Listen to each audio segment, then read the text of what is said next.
Sir একটা নতুন ভিডিওতে আপনাদের স্বাগত। আজকে আমরা এখন বিকালে এদের কুচির পানা খেতে দিয়েছিলাম। দেখুন সব খেয়ে পুরো সাবার করে দিয়েছে। তো হচ্ছে এদের অবস্থা। এদের বলছিলাম বিক্রি করে দেবো। এখন মূলত শীত, যার কারণে বিক্রি করতে পারলাম না। তো এদের সাথে এখানে আমাদের বড় যে মিলটাও আছে, আর এই পাশে আছে এদের ফিমেল করছে, পাখা চেঞ্জ হচ্ছে। দেখুন কত সুন্দর সাদা কালার ফেদার আসছে। তো এই হাঁসের বাচ্চাগুলোকে এখন ফেলে বড় করতে হবে। তো বড় করলে যারা খামারি আছেন তাদের মূলত লাভটা, যদি খাবারের অতিরিক্ত পরিমাণে খাওয়ানো লাগে, নিজের কিনে খাওয়াতে হয়, তাহলে লাভের পরিমাণ খুবই কম থাকে। কিন্তু আপনি যদি পাশাপাশি কিছু প্রাকৃতিক খাবার, যেমন নিজেকে মাঠে ছেড়ে দিলে ঘাস পাতা লতাপাতা খায়, এবং অনেকে হাঁস মুরগির আর কি জবাই করার পর যেসব অবশিষ্টাংশ থাকে আর কি, যেগুলো ফেলে দেওয়া অংশ, ওগুলো খাওয়ার, তো ওটা থেকে বিরত থাকবেন।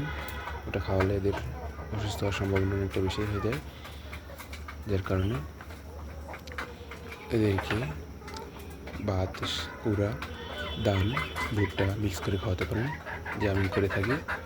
তাহলে দেখবেন এদের অসুস্থতা হওয়ার সম্ভাবনা খুবই কম থাকবে। এরা সুস্থ হবে, বড় হবে। আশা করি সবাই এভাবে পালন করলে আপনাদের ক্ষতি হবে না।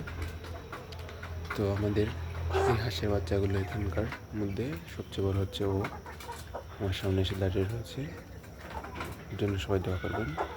হচ্ছে এদের সবার বড়, দেখতে ভালো লাগছে। ওই জায়গায় দাঁড়িয়ে রয়েছে স্থিরভাবে। এরা হাঁটাচলাটা খুব কম পরিমাণে কম করে। আর এখন মূলত শীতকাল, ঠান্ডা লাগতেছে, যেহেতু ছাদের উপরে, কিন্তু ঠান্ডা লাগতেছে প্রচুর পরিমাণে, যার কারণে এদের নিচে কার্পেটের মতো বিছিয়ে দেওয়া হয়েছে। এখানটায় এটাতে পুরোটাতে সহ বিছিয়ে দেওয়া হয়েছে, যাতে করে ঠান্ডাটা কম লাগে। তো এখানটায় দেখুন এদের অবস্থা। এদের এই নোটটা এখন পুরো পাগল হয়ে গেছে, ডাকাডাকি করতেছে। যদিও মাদিটা ভিতরে আর কি ডিমে তা দিতেছে, কিন্তু ও পুরো পাগল মাদিটার জন্য ডাকাডাকি করতেছে। আর নিচে দেখা যাচ্ছে না নেটের কারণে। এরা দুজন কিন্তু ডিম পাড়ার জন্য প্রস্তুতি নিচ্ছে। তো আপনার অবশ্যই দয়া করবেন যেন ওদের ডিমটা পায় এবং বাচ্চা পায় যেন ডিম থেকে। কবুতর পালন করে যদি ডিম থেকে বাচ্চা না পায়, তাহলে কিন্তু বিষয়টা খুব খারাপ লাগে। আপনারা যারা কবুতর পালন করেন তারা অবশ্যই জানেন।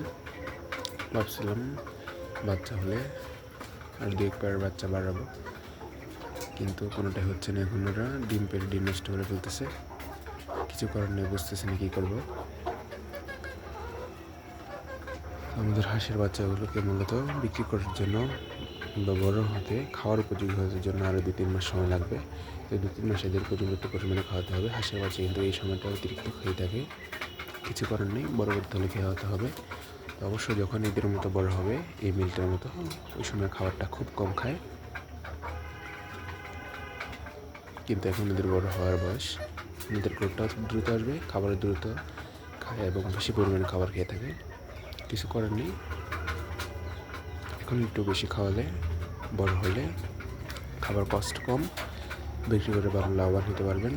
যেহেতু শীতকালে এদের বিক্রি করে লাভবান হওয়া যায়, কিন্তু বর্তমানে বাজারে এদের চাহিদাটা কম, কারণ প্রচুর পরিমাণে চীন হাঁস বাজারে ওঠে। তাই মূলত মতলবে যাই, এখানে বেড়িবাঁধের ভিতর যেসব খামারি কিংবা গৃহপালিত আছে, যারা দু একটু করে পালন করে, তারা সবাই হাটে নিয়ে আসে, যার কারণে অতিরিক্ত পরিমাণ চীন হাঁস হয়ে যাওয়ার কারণে দামটা অনেকটাই কমে গেছে।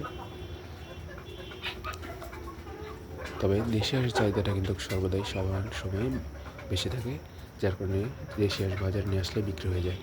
কিন্তু চীন হাঁসের চাহিদাটা অতটা নাই, যার কারণে এরা বাজারে নিয়ে আসলেও বিক্রি করতে অনেক সময় লাগে, অনেকে কম দামে বিক্রি করে।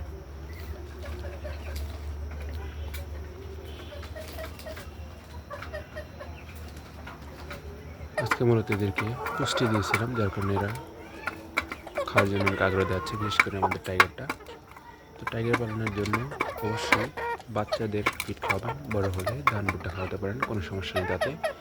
কিন্তু আমাদের ফেন্স আইটেমটার অবস্থা খুব খারাপ, ওই জন্য মূলত পুষ্টানো হচ্ছিল।